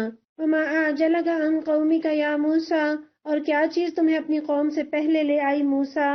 قال هم اولائی علی اثری وعجلت الیک ربی لترضی، اس نے عرض کیا وہ بس میرے پیچھے آ ہی رہی ہے، میں جلدی کر کے تیرے حضور آ گیا ہوں، اے میرے رب تاکہ تو مجھ سے خوش ہو جائے۔ اس سے پتہ چلتا ہے حضرت موسیٰ علیہ السلام کا شوق اور جذبہ اور لگن اور محبت اللہ سے، اللہ کو خوش کرنا چاہتے ہیں تو وقت سے پہلے پہنچ رہے ہیں۔ وہ تو منافق ہے نا جو مارے بھاندے آتے ہیں، جو اللہ پر ایمان رکھنے والے تو شوق سے بھاگ بھاگ کر آتے ہیں، خواہ نماز ہے، مسجد جانا ہے، درس میں پہنچنا ہے، کوئی نیکی کا کام ہے، اللہ ہمارے شوق کو بڑھا دے۔ قال فإنا قد فتنا قومك من بعدك وأضلهم السامري، فرمایا اچھا تو سنو، ہم نے تمہارے پیچھے تمہاری قوم کو آزمائش میں ڈال دیا اور سامری نے گمراہ کر ڈالا۔ فرجع موسیٰ إلى قوم غضبان اسفا، موسیٰ علیہ السلام سخت غصے اور رنج کی حالت میں اپنی قوم کی طرف پلٹے۔ حضرت موسیٰ علیہ السلام کو غصہ کس بات پر آیا؟ خلاف شریعت کام دیکھ کر، شرک دیکھ کر غصہ آیا۔ اور ہمیں غصہ کس بات پر آتا ہے؟ جب ہماری بات نہیں مانی جاتی۔ اللہ والوں کو غصہ کب آتا ہے؟ جب اللہ کی بات مانی نہیں جاتی، جب اللہ کے مقابلے میں کسی اور کی بات مانی جاتی ہے۔ ایک امام کا واقعہ ہے کہ وہ بہت زیادہ توحید پر درس دیا کرتے تھے۔ لوگوں نے شکایت کی کہ یہ توحید کی بات بہت کرتے ہیں، تو انہوں نے انداز بدلا۔ ایک دن کہنے لگے کہ میں نے دیکھا کچھ لوگ ایک ڈھیری کو سجدہ کر رہے تھے۔ لوگوں نے کہا اچھا۔ پھر ایک دن بولے کہ میں نے کچھ لوگوں کو دیکھا کہ وہ درخت کو سجدہ کر رہے تھے، تو بھی انہوں نے کوئی خاص نوٹس نہیں لیا۔ پھر ایک دن بولے کہ میں نے دیکھا ایک لڑکا لڑکی کو چھیڑ رہا تھا، فوراً جوش میں آ گئے، کون سا لڑکا، کدھر ہے وہ؟ ہم چھوٹی چھوٹی باتوں میں ہم الجھ جاتے ہیں، چھوٹی چھوٹی باتوں پر ہم غصہ کرتے ہیں، بال کیوں کاٹے، سگریٹ کیوں پیا، لیکن اتنا بڑا جرم شرک پر خاموش ہو جاتے ہیں، حالانکہ شرک تو ظلم عظیم ہے۔ قال یا قوم الم یعدکم ربکم وعدا حسنا، انہوں نے کہا اے میری قوم کے لوگوں، کیا تمہارے رب نے تم سے اچھے وعدے نہیں کیے؟ یہاں دیکھیں لیڈر جو ہے وہ خرابی کی اصلاح کر رہے ہیں اور دلیل دے رہے ہیں۔ افطال علیکم العہد ام اردتم ان یحل علیکم غضب من ربکم فاخلفتم موعدی، کیا تمہیں دن لگ گئے ہیں؟ کیا مراد ہے دن لگ گئے ہیں؟ یعنی تم پر اللہ تعالیٰ نے جو ابھی ابھی عظیم الشان احسانات کیے ہیں، کیا ان کو بہت زیادہ مدت گزر گئی ہے کہ تم انہیں بھول گئے ہو؟ یا تم اپنے رب کا غضب ہی اپنے اوپر لانا چاہتے تھے کہ تم نے مجھ سے وعدہ خلافی کی؟ قالوا ما اخلفنا موعدك بملكنا ولكننا حملنا اوزارا من زینت القوم فقذفناها فكذلك القى السامري، انہوں نے جواب دیا ہم نے آپ سے وعدہ خلافی کچھ اپنے اختیار سے نہیں کی، معاملہ یہ ہوا کہ لوگوں کے زیورات کے بوجھ سے ہم لد گئے اور ہم نے بس ان کو پھینک دیا۔ یہ زیورات، یہ دنیا بوجھ بن جاتی ہے۔ ہم اپنی قوم کا بھی حال دیکھیں کہ ہم کتابوں کا بوجھ نہیں اٹھاتے مگر زیورات کا بوجھ اٹھاتے ہیں۔ فَأَخْرَجَ لَهُمْ عِجْلًا جَسَدًا لَهُ خُوَارٌ فَقَالُوا هَذَا إِلَٰهُكُمْ وَإِلَٰهُ مُوسَىٰ فَنَسِيَ، پھر اسی طرح سامری نے بھی کچھ کر ڈالا اور ان کے لیے ایک بچڑے کی مورت بنا کر نکال لایا جس میں سے بیل کی سی آواز نکلتی۔ لوگ پکار اٹھے یہی ہے تمہارا خدا اور موسیٰ علیہ السلام کا خدا، موسیٰ اسے بھول گیا، معاذ اللہ۔ افلا يرون الا يرجع اليهم قولا، کیا وہ دیکھتے نہ تھے کہ نہ وہ ان کی بات کا جواب دیتا ہے، ولا يملك لهم ضرا ولا نفعا، اور نہ ان کے نفع و نقصان کا کچھ اختیار رکھتا ہے۔ ہمارے ہاں بت پرستی تو نہیں مگر قبر پرستی عام ہے۔ ہمیں بھی سوچنا چاہیے کہ وہ ہستیاں جو نہ جواب دے سکتی ہیں نہ نفع و نقصان کا کچھ اختیار رکھتی ہیں، ان کو کیوں پکاریں؟ کیوں نہ اس رب کو پکاریں جو پوری کائنات کا بادشاہ ہے۔ وَلَقَدْ قَالَ لَهُمْ هَارُونُ مِن قَبْلُ يَا قَوْمِ إِنَّمَا فَتِنْتُمْ بِهِ، ہارون علیہ السلام موسیٰ علیہ السلام کے آنے سے پہلے ہی ان سے کہہ چکے تھے کہ لوگوں تم اس کی وجہ سے فتنے میں پڑ گئے ہو۔ وَإِنَّ رَبَّكُمُ الرَّحْمَنُ فَاتَّبِعُونِي وَأَطِيعُوا أَمْرِي، تمہارا رب تو رحمان ہے، بس تم میری پیروی کرو اور میری بات مانو۔ قَالُوا لَن نَّبْرَحَ عَلَيْهِ عَاكِفِينَ حَتَّى يَرْجِعَ إِلَيْنَا مُوسَىٰ، مگر انہوں نے صاف کہہ دیا کہ ہم تو اسی کی پرستش کرتے رہیں گے جب تک کہ موسیٰ واپس نہ آ جائے۔ یہ ایسے ہی ہے کہ نئے شخص کی لیڈرشپ لوگ آسانی سے قبول نہیں کرتے، حالانکہ لیڈر کی انڈائریکٹ بات کو تسلیم کرنا بھی لیڈر ہی کی اطاعت ہے اور یہ سسٹم کے لیے ضروری بھی، مگر جیسے ہم ماں کی غیر موجودگی میں بڑی بہن کی بات آسانی سے نہیں مانتے، یہی حال ان کی قوم کا تھا۔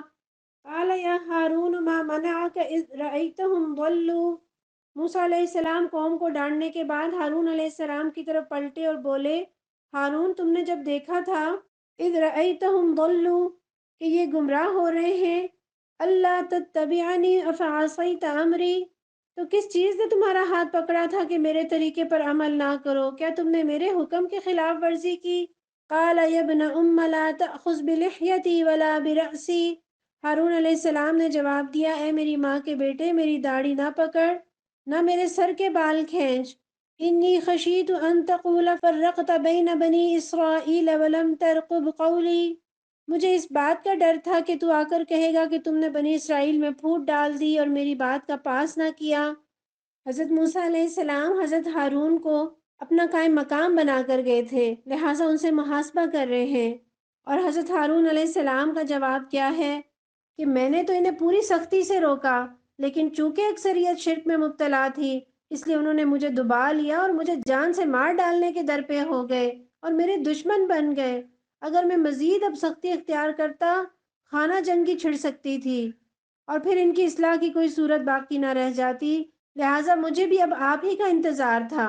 اور یہاں داڑھی کا ذکر آتا ہے، داڑھی انبیاء علیہ السلام کی سنت ہے اور فطرت میں سے ہے۔ ایک روایت میں ہے کہ 10 چیزیں فطرت میں سے ہیں: مونچھیں کترنا، داڑھی بڑھانا، مسواک کرنا، ناک میں پانی ڈالنا، ناخن کاٹنا، پوروں کو دھونا، بغلوں کے بال صاف کرنا، زیر ناف بال صاف کرنا، پانی سے استنجا کرنا۔ 10ویں چیز راوی کہتے ہیں کہ میں بھول گیا، شاید فرمایا کہ کلی کرنا۔ قال فما خطبک یا سامری، موسیٰ علیہ السلام نے کہا اور سامری تیرا کیا معاملہ ہے؟ اب دوسری پارٹی سے وضاحت طلب کر رہے ہیں۔ قال بصرت بما لم يبصروا به، اس نے جواب دیا میں نے وہ چیز دیکھی جو ان لوگوں کو نظر نہ آئی۔ فقبضت قبضة من اثر الرسول فنبذتها وكذلك سولت لي نفسی، بس میں نے رسول کے نقش قدم سے ایک مٹھی اٹھا لی اور اس کو ڈال دیا، میرے نفس نے مجھے کچھ ایسا ہی سجھایا۔ یہ کتنی حیرت انگیز بات ہے، عقل انسان کی کدھر چلی جاتی ہے؟ وہ کسی جانور کو سجدہ کرے، وہ کسی پتھر کے بنے ہوئے بت کو سجدہ کرے۔ آج بھی 1 ارب کی تعداد ہے ہندوؤں کی جو سالانہ 5,000 سے زائد پی ایچ ڈیز پیدا کر رہے ہیں، لیکن بتوں کے آگے سجدہ ریز ہوتے ہیں، پتھروں سے دعائیں مانگتے ہیں۔ اللہ ہمیں ہر طرح کے شرک سے پاک کر دے۔ قال فاذهب فإن لك في الحياة أن تقول لا مساس، موسیٰ علیہ السلام نے کہا اچھا تو جا، اب زندگی بھر تجھے یہی پکارتے رہنا ہے کہ مجھے نہ چھونا۔ یعنی صرف یہ سزا نہ ہوئی کہ معاشرے سے اس کے تعلقات توڑ دیے گئے اور اسے اچھوت بنا کر رکھ دیا گیا، بلکہ یہ ذمہ داری بھی اس پر ڈالی گئی کہ ہر شخص کو وہ خود اپنے اچھوت پن سے آگاہ کرے اور دور ہی سے لوگوں کو بتاتا رہے کہ میں اچھوت ہوں، مجھے ہاتھ نہ لگانا۔ وَإِنَّ لَكَ مَوْعِدًا لَن تُخْلَفَهُ، اور تیرے لیے بعض پرس کا ایک وقت مقرر ہے جو تجھ سے ہرگز نہ ٹلے گا۔ یعنی یہ نہ سمجھے کہ یہ دنیا میں سزا مل گئی تو بس ختم ہو گئی سزا، یہ دنیا کی سزا تھی، آخرت کی سزا تو مل کر رہے گی۔ وَانظُرْ إِلَىٰ إِلَٰهِكَ الَّذِي ظَلْتَ عَلَيْهِ عَاكِفًا، اور دیکھ اپنے اس خدا کو جس پر تو رجھا ہوا تھا۔ لَنُحَرِّقَنَّهُ، اب ہم اسے جلا ڈالیں گے۔ ثُمَّ لَنَنسِفَنَّهُ فِي الْيَمِّ نَسْفًا، اور ریزہ ریزہ کر کے دریا میں بہا دیں گے۔ سوچئے جس کو خدا بنایا ہے وہ آگ میں جلایا جا رہا ہے، ریزہ ریزہ کر کے بہایا جا رہا ہے۔ اگر اس میں خدائی کا ذرا سا بھی شائبہ بھی ہوتا تو ایسی ذلت نہ برداشت کرتا، اور ہمارے ہاں اگر ایسا بچڑا کوئی بناتا تو ہم تو اسے میوزیم میں رکھتے کلچر کی حفاظت کے نام پر، لیکن نہیں، دین کیا سکھاتا ہے؟ شرک کے مظاہر کو مٹا دو، نافرمانی کی چیزوں کو جلا دیجئے۔ انما الہکم اللہ الذی لا الہ الا ہو، لوگوں تمہارا خدا تو بس ایک ہی اللہ ہے جس کے سوا کوئی اور خدا نہیں۔ وسع کل شیء علما، ہر چیز پر اس کا علم حاوی ہے۔ کذالک نقص علیک من انباء ما قد سبق، اے محمد صلی اللہ علیہ وسلم اس طرح ہم پچھلے گزرے ہوئے حالات کی خبریں آپ کو سناتے ہیں۔ وقد آتیناک من لدنا ذکرا، اور ہم نے اپنے ہاں سے تم کو ایک ذکر درس نصیحت عطا کیا۔ من اعرض عنہ فإنہ یحمل یوم القیامت وزرا، جو کوئی اس سے منہ موڑے گا تو وہ قیامت کے روز سخت بار گناہ اٹھائے گا۔ خالدین فیہ، اور ایسے سب لوگ ہمیشہ اس کے وبال میں گرفتار رہیں گے۔ وَسَاءَ لَهُمْ يَوْمَ الْقِيَامَةِ حِمْلًا، اور قیامت کے دن ان کے لیے اس جرم کی ذمہ داری کا بوجھ بڑا تکلیف دہ ہوگا۔ کیا بتایا؟ جو قرآن سے منہ موڑے گا قیامت کے دن گناہوں کا بوجھ اٹھائے ہوئے ہوگا۔ یعنی جو شخص عمر بھر نہ قرآن کے نزدیک آئے، نہ اس کی کوئی ہدایت ماننے کو تیار ہو، تو ظاہر ہے اس کی زندگی تو شتر بے مہار کی طرح ہوگی جو اللہ کی نافرمانی اور گناہوں پر مشتمل ہوگی۔ لہٰذا اس کو قیامت کے دن اپنے گناہوں کا ناقابل برداشت بوجھ اٹھانا پڑے گا، اور یہ بوجھ کوئی معمولی بوجھ نہیں ہوگا، یہ واقعی ایک بھاری شکل میں، مادی شکل میں اسے بوجھ اٹھانا ہوگا، اور اس بوجھ تلے وہ پس رہا ہوگا۔ یوم ينفخ فی الصور ونحشر المجرمین یومئذ زرقا، اس دن جب کہ سور پھونکا جائے گا اور ہم مجرموں کو اس حال میں لائیں گے کہ ان کی آنکھیں دہشت کے مارے پتھرائی ہوئی ہوں گی۔ یتخافتون بینہم ان لبثتم الا عشرا، آپس میں چپکے چپکے کہیں گے دنیا میں مشکل ہی سے تم نے کوئی 10 دن گزارے ہوں گے۔ نحن اعلم بما یقولون، ہمیں خوب معلوم ہے کہ وہ کیا باتیں کر رہے ہوں گے۔ اذ یقولو، جب وہ کہیں گے، امثالہم طریقتا ان لبثتم الا یوما، اس وقت ان میں جو سب سے زیادہ محتاط اندازہ لگانے والا ہوگا وہ کہے گا کہ نہیں، تمہاری دنیا کی زندگی بس ایک دن کی زندگی تھی، 60 سال، 70 80 سال کی زندگی، لیکن کیسے محسوس ہوگی کہ بس ایک دن کی زندگی، اور جو جتنا عقل مند ہوگا اسے دنیا اتنی مختصر لگے گی۔ عربی کا مقولہ ہے بہت پیارا، الدنیا یومن ولنا سومن، یہ دنیا ایک دن کی ہے اور اس ایک دن میں ہمارا روزہ ہے، بس یہ ایک دن کی پابندیاں برداشت کر لیں اور ہمیشہ ہمیشہ کی آخرت کو سنوار لیں۔ وَيَسْأَلُونَكَ عَنِ الْجِبَالِ فَقُلْ يَنسِفُهَا رَبِّي نَسْفًا، یہ لوگ آپ سے پوچھتے ہیں کہ آخر اس دن یہ پہاڑ کہاں چلے جائیں گے؟ کہیے میرا رب ان کو دھول بنا کر اڑا دے گا۔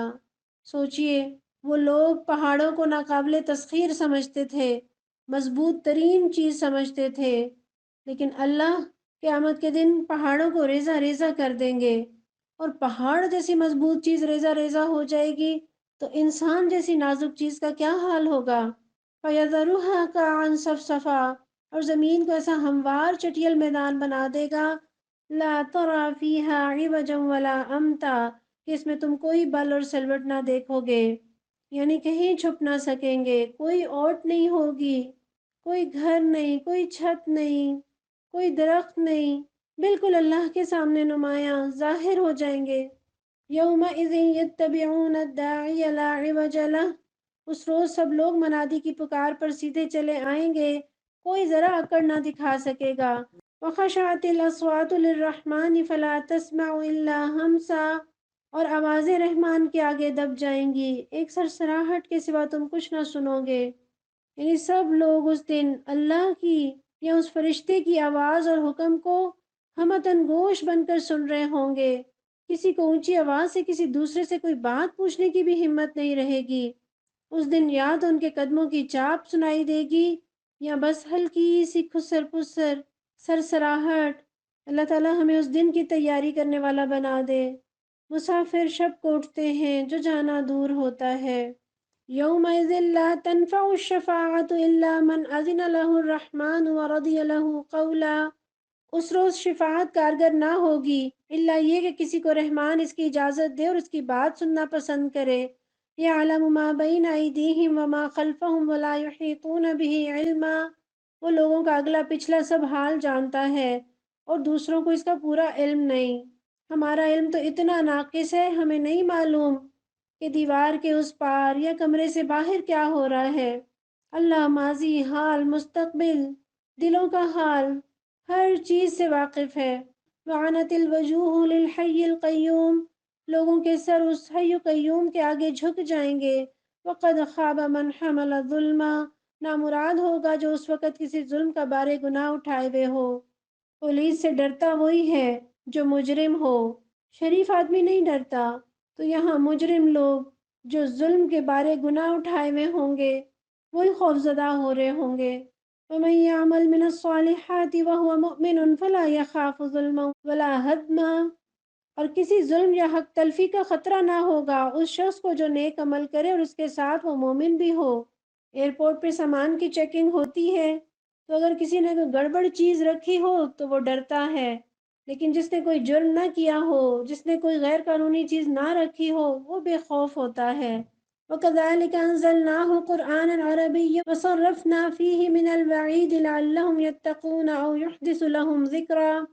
اور اے محمد صلی اللہ علیہ وسلم، اسی طرح ہم نے اسے قرآن عربی بنا کر نازل کیا ہے، اور اس میں طرح طرح سے تنبیہات کی ہیں، شاید کہ یہ لوگ کجروی سے بچیں، یا ان میں کچھ ہوش کے آثار اس کی بدولت پیدا ہوں۔ فَتَعَالَى اللَّهُ الْمَلِكُ الْحَقُّ، بس بالا و برتر ہے اللہ بادشاہ حقیقی۔ وَلَا تَعْجَلْ بِالْقُرْآنِ مِنْ قَبْلِ أَنْ يُقْضَى إِلَيْهِ وَحْيُهُ، اور دیکھو قرآن پڑھنے میں جلدی نہ کیا کرو جب تک کہ تمہاری طرف اس کی وحی تکمیل کو نہ پہنچ جائے۔ وَقُلْ رَبِّ زِدْنِی عِلْمًا، اور دعا کرو کہ اے پروردگار مجھے مزید علم عطا کر۔ یہاں اللہ تعالیٰ نبی صلی اللہ علیہ وسلم کو علم کی دعا سکھا رہے ہیں، حالانکہ سب سے زیادہ علم والے ہیں، اور یہ نہیں کہا جا رہا کہ رب زدنی مالا، رب زدنی اولادا، رب زدنی بیتا۔ مانگنے کی چیز کیا ہے؟ علم عطا فرما۔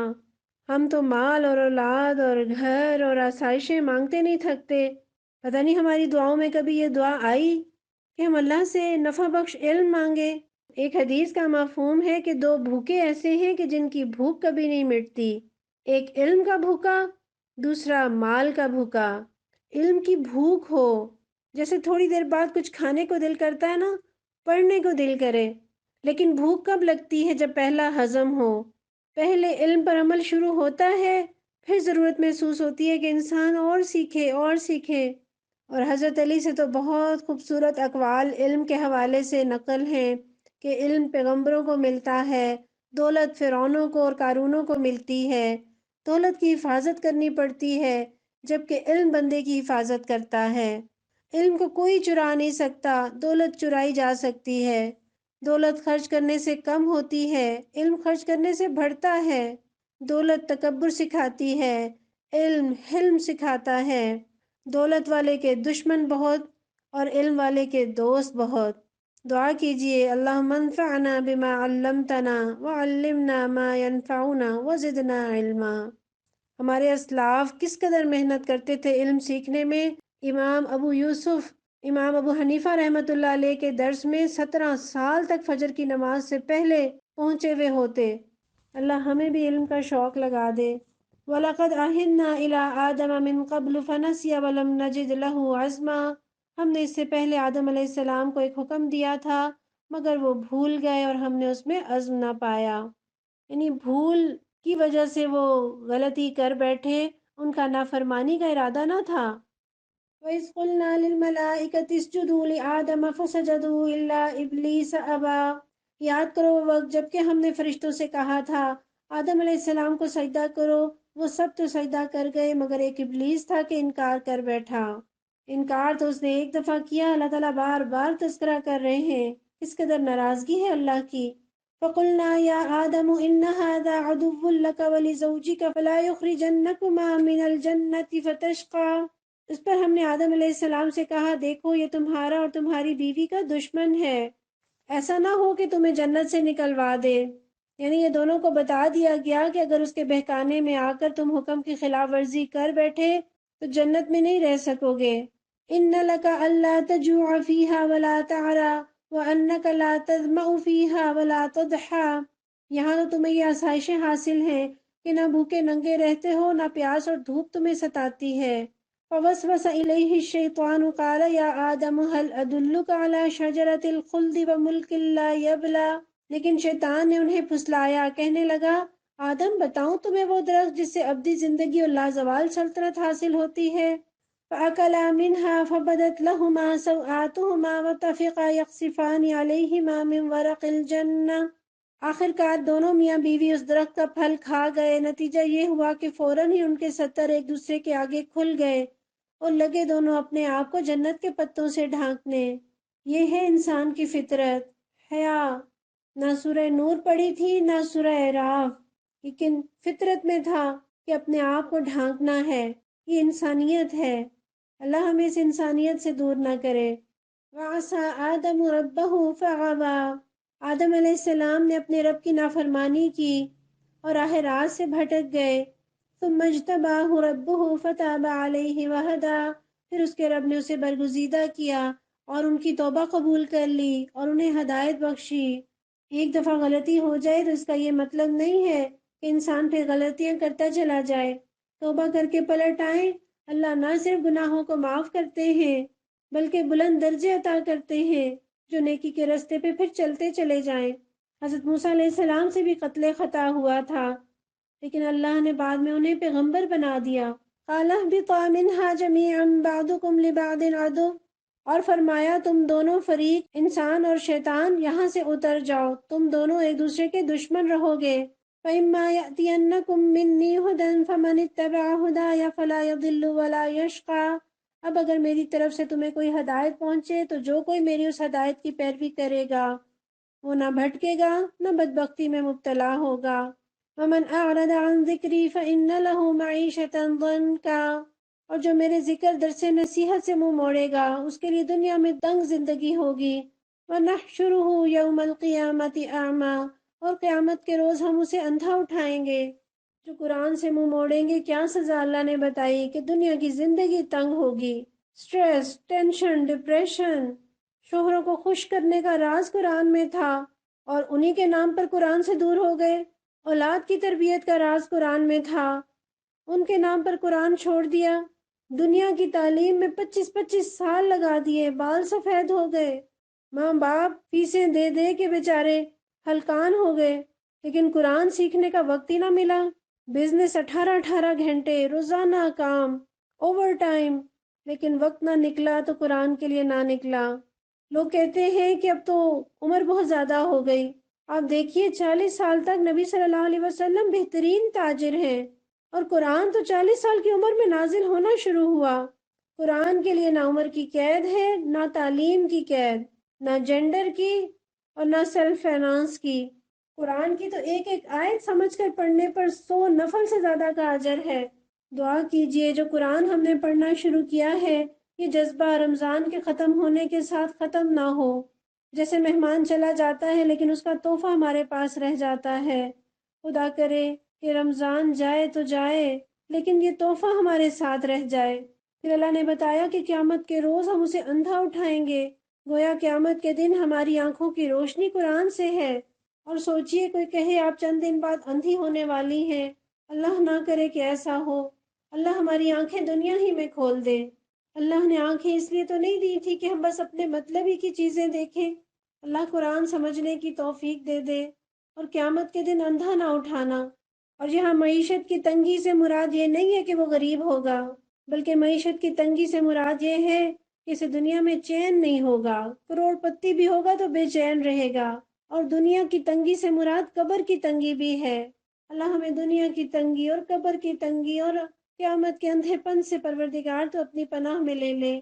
قال رب لم حشرتنی اعمی وقد كنت بصیرا، وہ کہے گا پروردگار دنیا میں تو میں آنکھوں والا تھا، یہاں مجھے اندھا کیوں اٹھایا؟ کہ میں دنیا میں تو اڑتی چڑیا کے پر گن لیا کرتا تھا، اتنی میری نگاہیں تیز تھی، اتنا سیانا تھا، لیکن قیامت سے اندھا رہا تو اللہ نے قیامت کے دن اندھا اٹھایا۔ قال كذلك اتتك آیاتنا فنسیتها، اللہ تعالیٰ فرمائیں گے ہاں اسی طرح تو ہماری آیات کو جب کہ وہ تیرے پاس آئی تھی تو نے بھلا دیا۔ وَكَذَلِكَ الْيَوْمَ تُنْسَى، اسی طرح آج تو بھلایا جا رہا ہے۔ وَكَذَلِكَ نَجْزِي مَنْ أَسْرَفَ وَلَمْ يُؤْمِنْ بِآيَاتِ رَبِّهِ، اسی طرح ہم حد سے گزرنے والے اور اپنے رب کی آیات نہ ماننے والوں کو دنیا میں بدلہ دیتے ہیں۔